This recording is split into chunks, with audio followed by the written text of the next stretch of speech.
So something that's been on my mind lately, man. I run into a lot of artists throughout my travels and everything, and it's a recurring theme that I'm always seeing. They always looking for a beat, or they haven't finished up a song because the beat ain't fitting. But sometimes the real problem isn't the beat. Sometimes the real problem is the search. Let's get into it.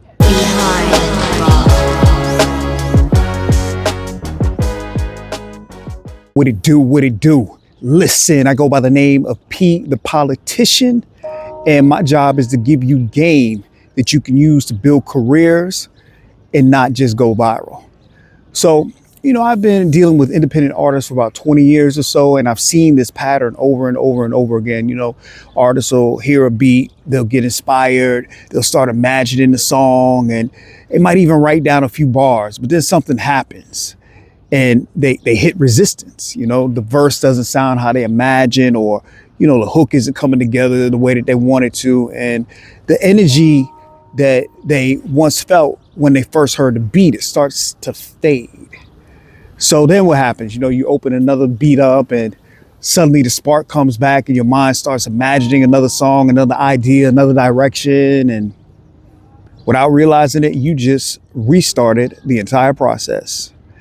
And this is something a lot of artists don't realize. Like, beat shopping can quietly turn into procrastination. And not because you're lazy, it's because beginning of the song always feels exciting. The beginning is where everything feels possible. The beat is fresh, the idea is new, your imagination is running wild.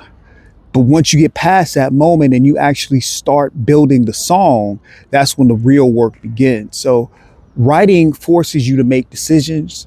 You have to pick the right words, the right melodies, the right emotion. And that is where the resistance shows up.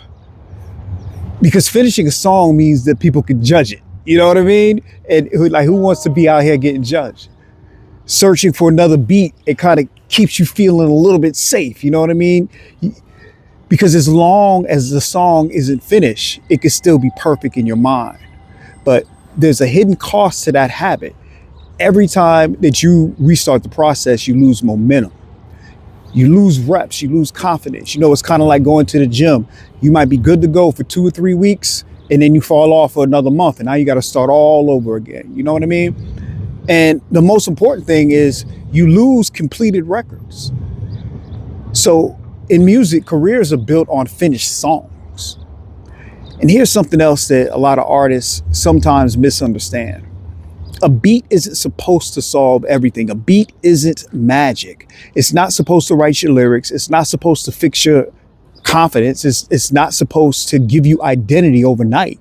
A beat is just simply direction. Think of it like a vehicle. The right beat is not the beat that makes everything easy. The right beat is the one that gives you enough direction to finish.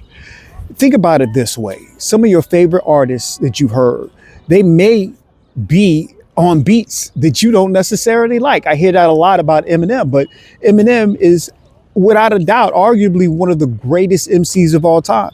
But there's a lot of his beat selections that I personally don't like. You know what I mean? But that's not going to stop me from liking Eminem.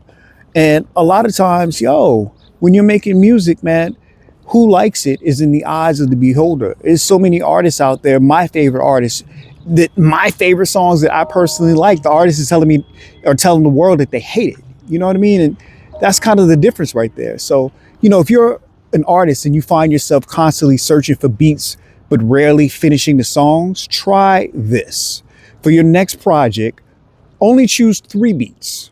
3, that's it. Not 30, not 100 saved, just 3.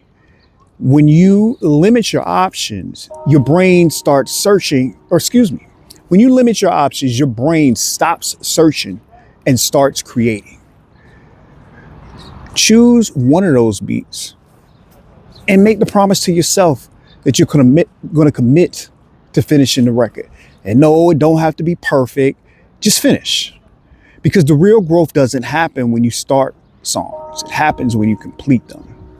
And here's something else a lot of artists discover later in their careers. Consistency creates identity. When artists find a sound that works for them, they don't jump around all over the place. They build inside that lane. You know, I made a video earlier that was talking about type beats. Go back and check the link in the description. You can read all about that. But there's a reason why type beats exist, because the artists who are behind those beats, they actually created a lane. So just something to think about. A lot of artists think they need inspiration, but sometimes at the end of the day, all you really need is a system that forces completion. Inspiration helps you start, discipline helps you finish. Listen, if you want to grow as an artist, stop chasing the perfect beat. Pick one, commit, finish the record. Once again, I go by the name of P, the politician.